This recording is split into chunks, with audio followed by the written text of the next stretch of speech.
ఈ రోజు హిందువులు, ముస్లింస్, క్రిస్టియన్స్, భారతీయులనే ఒక భావనతో ఉన్నాం. మీరు అడుగడుగున మోసం చేస్తాడు.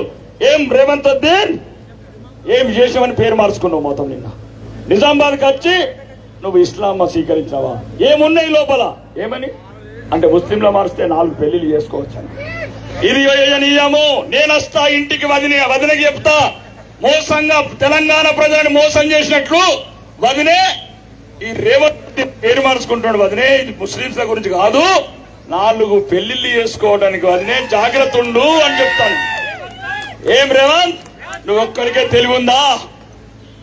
నీకొక్కరికే తెలివి ఉందా అనుకుంటా? రాష్ట్రంలో ఓడికి తెలివి లేదనుకుంటున్నావు హిందువులకు? నిన్ను చూసుకో. ఈ రోజు గౌరవనీయమైన హోదాలున్నామని వదిలేస్తున్నాం. ముస్లింస్ మా మీద రెచ్చగొడతావా? ముస్లింల మతంలో చేరుతావా? మరి మా హిందువులకు ఎందుకు చెప్తున్నావు? ఎందుకు వస్తున్నావు? ఏ ముఖం పెట్టుకొని మమ్మల్ని అడుగుతున్నావు? ట్యాక్సులు మయ్యి, పన్నులు మయ్యి, ఆదాయం మాది, అప్పులు మాది. నువ్వు ముస్లిం అవుతావా? ఎందుకు ముస్లింల మోసం చేస్తున్నావు? కాబట్టి నీలాంటి ద్రోహి, తల్లి పాలు దాగి రొమ్ము గుద్దే ద్రోహి ఈ తెలంగాణనే మొదటిసారి రేవంత్ రెడ్డి. ఒకసారి చెప్తున్న ఆర్మూర్లో కూడా ఏం తక్కువ చేశాను, ఏం పాపం చేశాను నీకు? 2 సంవత్సరాల కింద గుండాలు, రౌడీలు అంబేద్కర్ చౌరస్తా కాడ బీరు బాటలు వలగొట్టిన కొడుకులు మళ్ళీ వచ్చారు. నేను రాకముందు అన్న అన్న అన్న నా అర్థనాదాలు చేశాను. నేను వచ్చి ఏం తప్పు చేసిన? ఒకడు నన్ను కొట్టినా, ఒకడు నన్ను తిన్నాను, ₹1 అడిగినా. ఏం అడిగినా? ఏం పాపం చేశాను? మీ అందరికి స్వేచ్ఛనిచ్చి నేను పాపం చేశాను. ఆడబిడ్డలు ఈరోజు రాత్రి తిరిగేటట్టు చేసి నేను పాపం చేశాను. లేదు కబ్జా కోరులని ఆపినందుకు పాపం చేశాను. లేదు 65 కోట్లు పెట్టి రోడ్లు వేపించి పాపం చేశాను. 40 కోట్లు పెట్టి నీళ్ళు ఇచ్చి పాపం చేశాను. లేదు పేద పిల్లల గురించి హాస్టల్ కనిపించి పాపం చేస్తున్నాను. ఏం పాపం చేస్తున్నాను? ఇది ఆ రోజు చెప్పాను. ఒక్కడనే చెప్పాను. ఆర్మూర్లా ఏ రాజకీయ నాయకుడైనా, ఏ పార్టీ వాడైనా, ఆర్మూర్ ఎమ్మెల్యే పైడి రాకేష్ రెడ్డి ₹1 తిననే కొడుకులారు ఈయన గొంతు కోసుకొని పోతారా? నేను ఈయన గొంతు కోసుకొని చెప్తాను. ఇది నిజమైన నికలసైన హిందూ రక్తం రా. ఇది భారతీయ జనతా పార్టీ రక్తం రా. ఇది నరేంద్ర మోడీ ఆశీస్సులతో ఉన్న రక్తం రా. కాబట్టి రాజకీయాలంటే నేనేం చెప్తానండి, మీరందరూ చదువుకున్న వాళ్ళు కొత్తగా మేము గ్రామీణ ప్రాంతాలలో చెప్పచ్చు. ఈ రోజు ఇక్కడ ఆర్మూరు ప్రశాంతంగా ఉంది. ప్రశాంతంగా ఉన్న ఆర్మూర్ని పాడు చేయకండి. మళ్ళా రూపం మార్చారు. ఆడైతే ఒకడు ఓడుతందుకు పుట్టినోడు ఓడిపోతుంది కాదు వినయరెడ్డి అంటాడు. అరే నీ జీవితం అంతా ఓడిపోతావురా నా పని. నీకు నువ్వు ఉండడం సంతోషం నాకు. నా ఆర్మూర్లో ఎన్ని రోజులు ఉంటే అన్ని రోజులు ఓడగొడుతూనే ఉంటా బిడ్డ. నేను ఒక్కడు చెప్పను రా, కాంగ్రెస్ వాళ్ళు ఎన్నేళ్ళారా మీరు గెలక? ఒక్కడు చెప్పను రా. 1999లో పోయినరా మీ బతుకు. బాజిరెడ్డి గోవర్ధన్ గెలిచిన తర్వాత 25 ఏళ్ళు ఓళ్ళు గెలిచారా? ఏ ముఖాలు పెట్టుకొని వస్తున్నారా? ఇంకా 2004లో ఓడిపోయినరు, 9లో ఓడిపోయినరు, 14లో ఓడిపోయినరు, 18లో ఓడిపోయినరు, 23లో కూడా ఓడగొట్టిన. అందుకోసమే ఈ బతుకులు ఏడా ఆర్మూరు ప్రజలు ఎప్పుడో మర్చిపోయారా? ఆర్మూరు ప్రజలు మిమ్మల్ని ఎప్పుడో మర్చిపోయారు అన్నమాట. అబద్ధమైతే చెప్పండి. 25 నుంచి గెలిచిన కాంగ్రెస్ ఇక్కడ, 25 నుంచి కాంగ్రెస్ ఇంకెక్కుస్తాను. నేను మళ్ళీ 25 దాకా నిన్ను రాణిస్తాడు. నా పేరు రాకేష్ రెడ్డి కాదు కొడుకులారా, రాకేష్ రెడ్డి కాదు. మళ్ళా 25 దాకా కాంగ్రెస్ ని పొందబెట్టి ఆ అరుంధతి సినిమాలో ఆడు వదల బొమ్మలు అంటాడు ఒకడు. కొడుకా మీరు ఆడున్నా మిమ్మల్ని వదిలేదు లేదు. 18 ఫీట్ల లోతుకు బాధ పెట్టే బాధ్యతను తీసుకుంటారా? ఏమనుకుంటారా? మళ్ళీ ఆడబిడ్డల మీద వర్తమని వచ్చినారా? మళ్ళా పేదవాళ్ళ దుకాణాల మీద వర్తమని వచ్చినారా? దేనికి వచ్చిర్రా? పాండు ఎవర్రా నీ అసిస్టెంట్లు? నువ్వే చెప్తున్నావు నీ అసిస్టెంట్లు అంతా ఇటు రంగా గారి దగ్గర ఉన్నాడని. రే రంగా నువ్వు చెప్పరా ఏం చేసినావు? ఆర్మూర్కు 2 సార్లు ఓడిపోయినావు. నల్ల ముఖం కూడా ఏం తెచ్చినవరా నువ్వు? దారా ఒకసారి అసెంబ్లీకి చూస్తారా? అసెంబ్లీ కూడా అడుగురా. సెపరేషన్ నువ్వు ఎత్తారా నేను బయటికి? నేను రా ఇక్కడ ఆర్మూర్ ఎమ్మెల్యే పైడి రాకేష్ రెడ్డి అని ఒక్క కలం ఇచ్చిన ఆర్మూర్ రా. ఇది గ్రీన్ పెన్. సుమారు 10,000 సంతకాలు చెక్ పెట్టాను రా. నిమ్స్ హాస్పిటల్కు లక్ష సంతకాలు పెట్టాను రా. ఇప్పటికి ఎక్కడికి వచ్చింది? హ్యాపీని కదరా 200 కోట్ల స్కూలు. ఇప్పుడు చెప్పండి మనం రా, ఎట్లా ఆపుతారా మీరు పేద పిల్లలు, దళిత పిల్లలకు?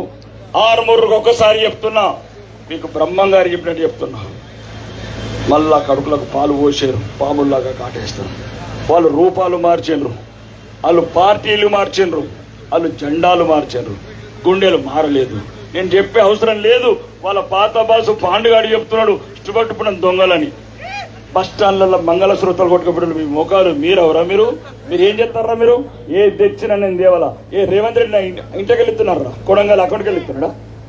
మా సొమ్ము మా హక్కు, దాన్ని అడుగుతున్నాం కాబట్టి ఈరోజు 700 కోట్లతోని ఆరుమూరు నియోజకవర్గానికి నిధులు తీసుకొచ్చిన ఒక కాంగ్రెస్ ఎమ్మెల్యే చెప్పానరా, నాయకన్నా ఎక్కడ తీసుకొని ఒక్కరిని చూపిమనరా, ఒక్కరిని చూపిమనరా కాంగ్రెస్ అని. అరే ఇది నికాస్ అయిన బిడ్డరా. ఈరోజు తెలంగాణ అంతా ఫైర్ బ్రాండ్ అని మురిసిపోతున్నారు. అరే బ్రోకర్ నా కొడుకులారా, బ్రోకర్ నా కొడుకు. ఇది ధర్మం గురించి కొట్లాడుతున్నా, అభివృద్ధి గురించి కొట్లాడుతున్నా, గల్పు కార్మికుల గురించి కొట్లాడుతున్నా, దళిత బిడ్డల గురించి కొట్లాడుతున్నా. ఇంకా ముస్లిం బిడ్డలు ఏంద్రా మీకు అలా ఓట్లే కావాలా? మేము ముస్లింలకి బియ్యం వేయలేదా? రోడ్లు వేయలేదా? రైళ్లు వేయలేదా? Corona virus వేయలేదా? హాస్పిటల్లో ముస్లింస్కి ఇద్దలేమా? అందుకోసమే ముస్లిం సోదరులు కూడా చెప్పిన అదేంటి జిరాయిత్ నగర్ స్కూల్ గురించి 50 ఏళ్ళ నుంచి ఎందుకు మాట్లాడతలేరు అసెంబ్లీలో? మీరు సెక్యులర్ పార్టీలు కాదరా? మీరు ముస్లిం పార్టీలు కాదరా? ఎందుకు మాట్లాడతలేరు ముస్లింల గురించి? ముస్లింస్ మనుషులు కారా?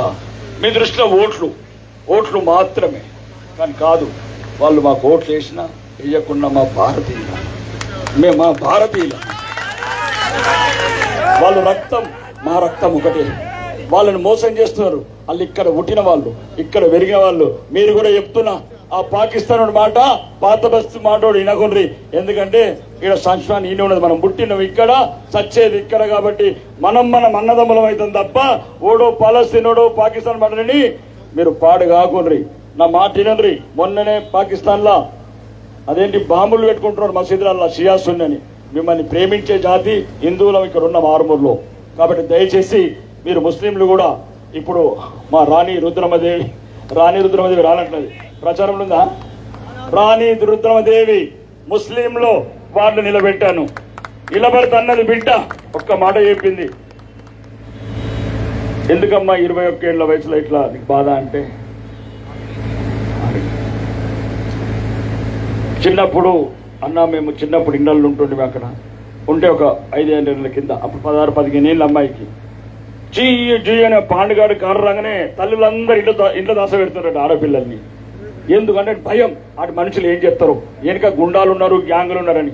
మళ్ళీ వచ్చినట్టు అంక అన్న బూచోడు, నేను కంపల్సరీ నేను కలెక్టర్ అయినా వదిలి పెడతా కానీ బూచోడిని మాత్రం ఆరంలోకి రాని అంక అన్న అని చెప్పండి. అట్లాంటి బిడ్డను ముస్లింలు పెడితే ఇలా ముస్లింలంతా చెప్పారు.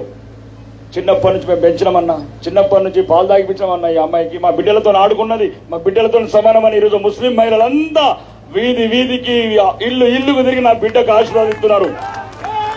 ఈరోజు ఆరుమూరు ప్రజలందరూ అడుగుతున్నా, నా బిడ్డ కన్నా, నా కన్న బిడ్డ కన్నా ఎక్కైనా నా బిడ్డ నన్ను నమ్మొచ్చింది. 21 ఏళ్ళ బిడ్డ కలెక్టర్ ఎగ్జామ్స్ రాసి వదిలేసి ఇచ్చిన బిడ్డ ఆరుమూరు గురించి వచ్చింది. మీకు సిగ్గు శరము ఏమని ఉంటే ఆ బిడ్డను ఒక్కసారి అనుసరించండి. ఆ బిడ్డను ఒక్కసారి అనుసరించండి. ఆరుమూరు గురించి వచ్చింది ఆ బిడ్డ, ఈ గుండాల గురించి వచ్చింది బిడ్డ.